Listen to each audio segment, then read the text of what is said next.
Hi guys, welcome to A to Z United. This is Anand here and I'm joined by Ankit. Ankit, thank you so much for joining. And Manchester United have just defeated Everton 3 goals to 1. Okay, Everton opened the scoring by Bernard's fantastic finish. And then we came back, Bruno Fernandes equalized with an amazing header. And then we went in front again by Bruno Fernandes's goal. The score at halftime was 2 goals to 1. And finally, the cherry on top of the cake was basically put by our new number 7, Edinson Cavani, who Innocent scored Kavan. hopefully one of the many more goals to come. Many. So Ankit, Yeah. what did you make of the game? Yeah, very happy with the result. Just gives us a bit of momentum going into the international break. We desperately needed the 3 points, as we discussed in a match preview as well. We were currently sitting 15th on the table with one game in hand, obviously. But this was much important and a needed win for Manchester United. Looking at the performance, yes, the result was positive, but I wasn't impressed with the overall because there was nothing new which I saw in this team that I haven't seen before. I still think that this team relies on individual brilliance rather than having a clear tactical structure that many big teams have. So this today it was Bruno Fernandes, other day was Marcus Rashford. So I think we are still relying on individual brilliance rather than having doing homework on other teams. So yeah, happy for the win, but not impressed with the performance at all. Absolutely, Ankit. I mean, speaking of the game, our midfield, of course, was solid due to Fred and McTominay.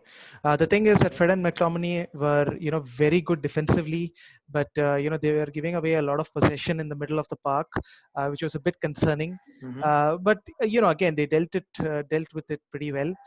Mata was nowhere to be seen in the game, and I was hoping that Ole Gunnar Solskjaer removes Mata early on. As far as our defensive Mm-hmm. duo of Victor Lindelof and Harry Maguire were concerned, they dealt with a lot of crosses comfortably. So they've been doing a good job Yeah. over there. Luke Shaw, I'm really happy for him. He provided one more assist. So he has continued with his form, the way he played against Istanbul Mm-hmm. Basaksehir. So, and which is pretty needed since Alex Telles is now breathing down his neck, and most probably he'll be involved after the Yeah. international Yeah. break.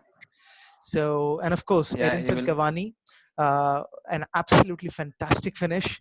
That was a proper number 9 goal. He did not hesitate as soon as the ball came. Yeah. He just took it in his first stride, and that actually reminded me of the goal, against Portugal in the World Cup. That goal was again, he scored it in the far corner, but if you look at the way he struck the shot and Mm-hmm. everything, it kind of reminded me of Yeah. that. So it Yeah. was a fantastic finish, and of course, Ankit, Yeah. basically the best man on the pitch again. Bruno Fernandes was, ever ready for everything. He was physical. Yeah. He was all over the park. He scored 2 goals and an assist. Clear man of the match, I guess. Yeah, yeah, we discussed in the match preview as well. The man to watch, I said it, Bruno Fernandes. That man has single-handedly just revolutionized Manchester United. When he came in January, we were struggling. We were a mid-table side. After the lockdown, with his performance and with other players like Pogba, Martial, Rashford, and Greenwood, he has taken this team one step further. And today, as you can see, is 2 goals and one assist. 2 goals, as in the Rashford one was not given to him, but it was clearly his goal. So 2 goals I can say and one assist. So man of the match. In fact, impactful performance from him today. And we could also see that the structure today, right, 4-2-3-1, that is still a much more Uh-huh. robust structure defensively. Considering. But then I think if we want to play with two defensive midfielders and we want to build our team in a defensive way, then why have we signed Donny van de Beek? Where does that guy play then? Because we have Pogba, we have Mata, we have Lingard for that position. James can play on the right hand side. So was there any logic behind signing Donny van de Beek and not playing him then? I mean, this is actually pretty tricky because considering, he didn't even start the match. He didn't even get any Yeah, yeah. minutes this match. Get substitute, yeah. So Hmm. correct. But as things are going on, of course, Bruno Fernandes is the man right now in the number 10 in the whole position, of course, and I'm sure.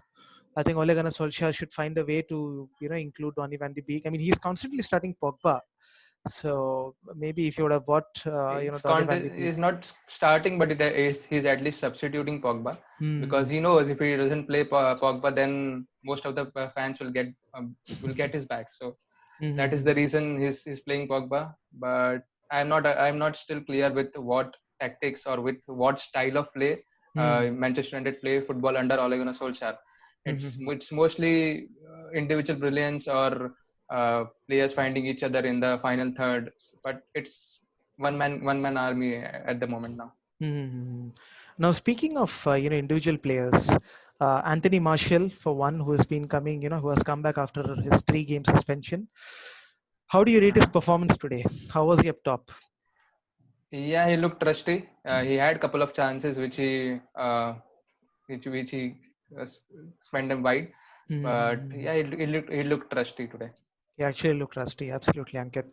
But I think, viewers, the most important thing is that Manchester United have got the 3 points.